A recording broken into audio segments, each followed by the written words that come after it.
a manufacturer driver. Oh, there's one. Whoa, talking of which, yeah. Well, he's not young. He's not young anymore. What's going on? I was just watching you all on TV before. Well, you look better on camera. You must have been bored. You look better with a helmet on. Oh, yeah.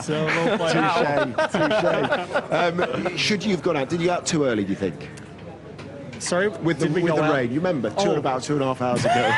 It's been a while. Yeah. I think we were okay then. I think if, the first few cars, suffered with a bit more aquaplaning. I think we were okay then. I think if, the first few cars, suffered with a bit more aquaplaning, but we were okay then. Obviously then Grosjean's incident meant we had to red flag it. But I think a few have touched on it already. There was a little window there. We could have probably got the rest of Q1 done.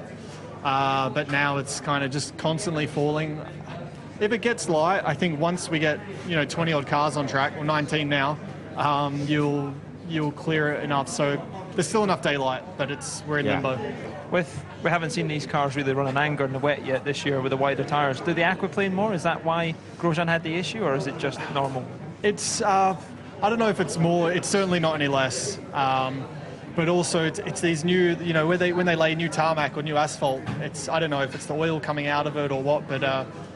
That's the most slippery part of the track, and unfortunately here it's on the straight, the highest speed area, so we're a bit vulnerable in that area. Is it because you're running the car a lot lower, and did you fully trust these Pirellis, the full wets?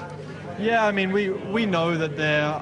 Look, I never drove back in, I think 2008 here was the really wet race. I wasn't in F1 then, but it looked like they could survive, as heavy conditions as this, if not heavier.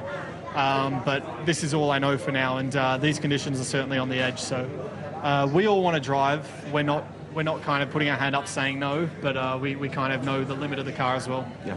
Would there be a point where you guys would actually say we want to go on track ourselves, or is it totally and utterly left up to Charlie Whiting to decide when you guys go out? Well, I mean, we can have a bit of a say as well, and we can also relay messages to our engineer or team manager and let him know what we think, and I'm sure he can pass that through to Charlie, and maybe Charlie's watching this interview now as well, so g'day Charlie. Yeah, we'll see. We're hoping to get out today. We feel we've waited this long, so just watching them clearing the water on the track, it's a start. Something new, yeah. What we need one of those sort of sponge steamrollers they have in the cricket to get rid of it, because actually it's really the pit straight, isn't it? I mean that's the problem. Yeah, that's the worst place. Around the first chicane, it's super wet as well, but that's low enough speed that, it's no longer deemed dangerous. It's really just towards the end of the straight where the pit exit kind of starts.